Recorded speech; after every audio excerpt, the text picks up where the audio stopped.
बिस्मिल्लाहिर्रहमानिर्रहीम। अस्सलाम वालेकुम। मैं हूं अर्शद इकबाल वानी और आप देख रहे हैं वानीपीडिया पाकिस्तान।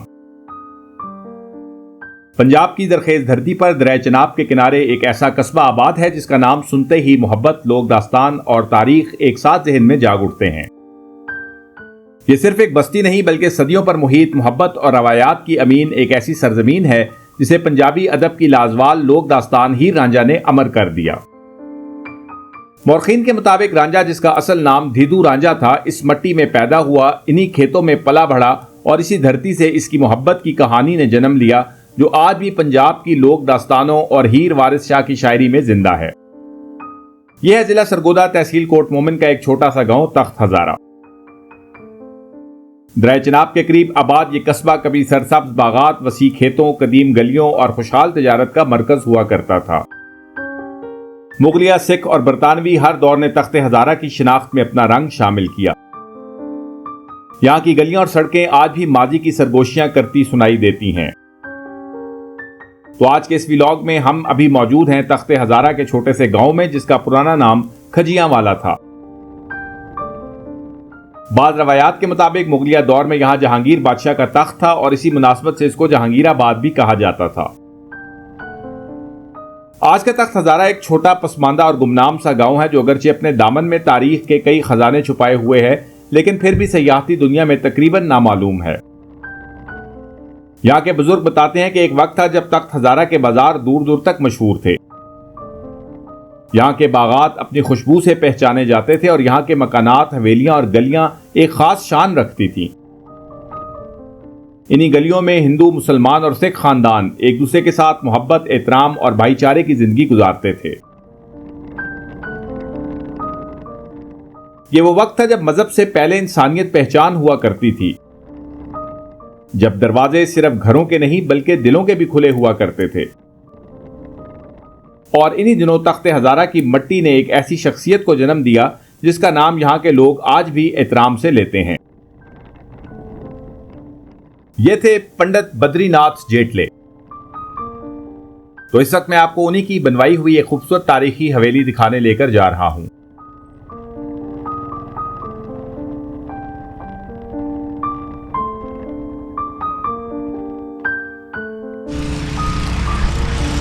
तो जी व्यूअर्स, इस वक्त हम पहुंचे हैं तख्त हजारा। 1931 की बनी हुई ये पुरानी हवेली मौजूद है जिसको बद्रीनाथ की हवेली कहते हैं। तो चलें मैं आपको डिटेल इसकी बताता हूँ और दिखाता हूँ। 1931 में इस इलाके में बरतानवी राज अपने अरूज पर था। हिंदुस्तान की सरजमीन बदल रही थी, शहरों की सूरतें तब्दील हो रही थी, फन तामीर में नए अंदाज जन्म ले रहे थे। और इसी दौर में पंडित बद्रीनाथ जेटले ने तख्ते हजारा में बरतानवी केनाल रेस्ट हाउसेज की तामीर से मुतासिर होकर एक ऐसा ख्वाब तामीर करने का फैसला किया जो आने वाली नस्लों के लिए एक यादगार बन जाए। यह ख्वाब था इस शानदार हवेली का जो मौजूदा दौर के फार्म हाउसेस का पुराना तस्वुर था। उन्होंने इस दौर के बरतानवी बंगलों को देखकर अपनी इस हवेली का नक्शा तैयार करवाया। यह हवेली तख्ते हजारा के गांव से कुछ फासले पर दरिया चनाब के करीब तामीर करवाई। इसके लिए दूर दूर से माहिर कारीगर बुलाए गए। ईंटें खास भट्टों से तैयार करवाई गई, लकड़ी कश्मीर के जंगलात से मंगवाई गई और फिर तख्ते हजारा की मट्टी पर एक एक ईंट रखकर इस ख्वाब को हकीकत में बदला गया। जब यह हवेली मुकम्मल हुई तो पूरे इलाके में इसका चर्चा था। बुलंदो बाला दरवाजे, कुशादा बरामदे, मोटी दीवारें, ऊंची छतें, हाथ से तराशे गए लकड़ी के दरवाजे, हवादार कमरे और रोशनदान और खूबसूरत बालकोनियां जहां आज भी माजी की चाप सुनाई देती है। हवेली के चारों तरफ आम, जामन, नाशपाती, किन्नू और कई फलों के पौधे लगवाए गए।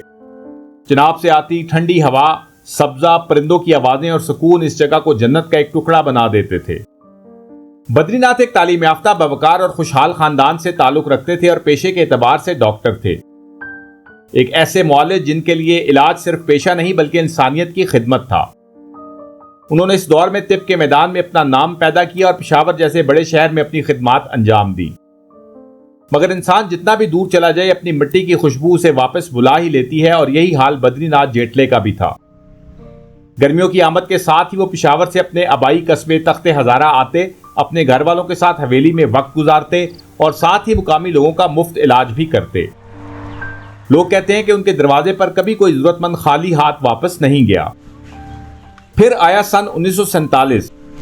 बरसगीर की तारीख का वो साल जिसने ना सिर्फ सरहदें बदल दी बल्कि लाखों दिलों को हमेशा के लिए जुदा कर दिया।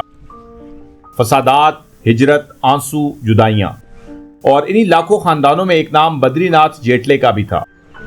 वो खानदान जो बरसों से तख्ते हजारा की शान था, जिसने यहाँ के लोगों की खिदमत की, मोहब्बत बांटी, यादें बनाई, अब उसे अपनी ही जन्म भूमि छोड़कर जाना पड़ रहा था। रुखसती के वक्त हवेली के दरो दीवार खामोश थे, मगर शायद हर ईंट रो रही थी। ये सामने देखें, हवेली के साथ बाग था बड़ा पुराना, उसी दौर का लगा हुआ। इसमें आम के पुराने दरख्त भी लगे हुए हैं। तो चलें आगे चल कर देखते हैं इसको भी। अब तो मुकामी लोगों ने साथ अपने बाड़े वगैरह बना लिए हैं यहाँ पर। तो आर्कियोलॉजिकल साइट की पाकिस्तान में यही बदकिस्मती है कि जो थोड़ी सी रिनाउंड नहीं है, अननोन सी हैं, तो वहाँ पर इसी तरह कब्ज़ा हो जाता है और फिर जो है लोग उसको अपने मकासद के लिए यूज़ करना शुरू कर देते हैं और उसकी हिस्टोरिकल लुक तकरीबन ख़त्म हो जाती। अब आप ये देखें, आम का दरख्त कितना पुराना है। इसके सरकमफ्रेंस से अंदाज़ा हो रहा है कि काफ़ी पहले ये लगाया गया था। तो 1930 में बद्रीनाथ नामी जो डॉक्टर थे, उन्होंने यहाँ पर ये बाग लगवाया था और ये हवेली यहाँ पर बनवाई थी। तो आज ये हवेली जो है वो कसम पुरसी का शिकार है और अपने आखिरी दिन गिर रही है, अब आखिरी सांसें ले रही हैं। हो सकता है कि कुछ अरसे के बाद यहाँ पर ये आपको दिखाई भी ना दे। ये सामने जो आपको बाग नज़र आ रहा है, इसके थोड़ा पीछे ही दरिया चनाब बहता है और फिर ये बेला है सारा, मतलब सारा दरिया चनाब का साइड का इलाका है। बहुत ही खूबसूरत व्यूज़ हैं पंजाब के। पंजाब को लोग अंडर रेट करते हैं और टूरिज़म पॉइंट ऑफ व्यू से यहाँ पर नहीं आते, लेकिन सर्दियों में यहाँ पर एग्री टूरिज़म जो है उसको बहुत अच्छा डेवलप किया जा सकता है। इसके अलावा जो हेरिटेज टूरिज़म है, आर्कियोलॉजिकल साइट्स हैं, रिलीजियस साइट्स हैं, तो इनको भी अगर डेवलप कर दिया जाए तो टूरिज़म का अच्छा खासा फ़्लो इन इलाकों में भी हो सकता है।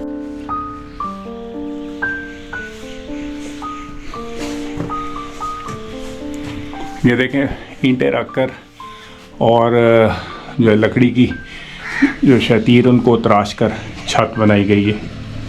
बहुत ही जो कदीम आपको इमारतें मिलती हैं तकसीम से कबल पाकिस्तान बनने से पहले की, तो उनमें ये स्टाइल आपको मिलेगा।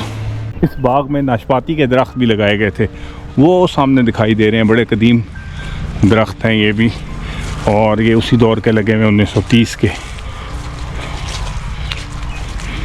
बड़े शौक़ से उन्होंने ये बाग बनवाया होगा, लेकिन आज देखें ज़माने की गर्दिश के कितनी बुरी कंडीशन में ये यहाँ पर मौजूद है। ज़ाहिर है वक्त के साथ साथ हर चीज़ को ज़वाल है, सिर्फ अल्लाह का नाम बाकी रहेगा, बाकी तमाम चीज़ें ख़त्म हो जाने वाली हैं। ये भी देखें कितना पुराना दरख्त है नाशपाती का। सामने अमरूद के बाग, ये तो रिसेंट हैं, अभी लगाए गए हैं। और ये सरसों लगी हुई है।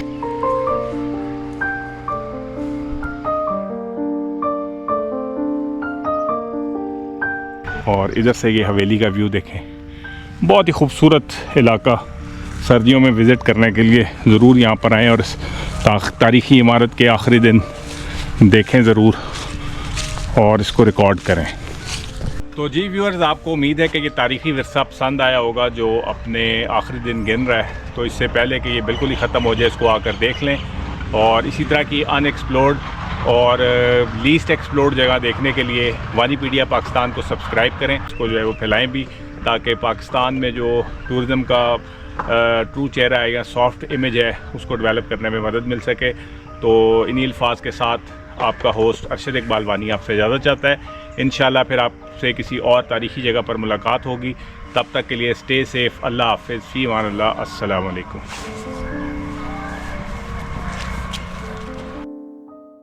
बद्रीनाथ चले गए, मगर अपनी यादें, अपना ख्वाब, अपनी मेहनत और अपनी मोहब्बत इन्हीं दीवारों में छोड़ गए। तख्ते हजारा आज भी आबाद है, चनाब आज भी बह रहा है, हवाएं आज भी चलती हैं, मगर कुछ घर ऐसे होते हैं जो खाली होने के बाद कभी दोबारा आबाद नहीं होते। और बद्रीनाथ जेटले की ये हवेली अब सिर्फ ईंट, लकड़ी और चूने की इमारत नहीं, बल्कि वक्त के सीने में दफन एक ऐसी खामोश चीख है जिसे सुनने के लिए सिर्फ कान नहीं, दिल भी चाहिए।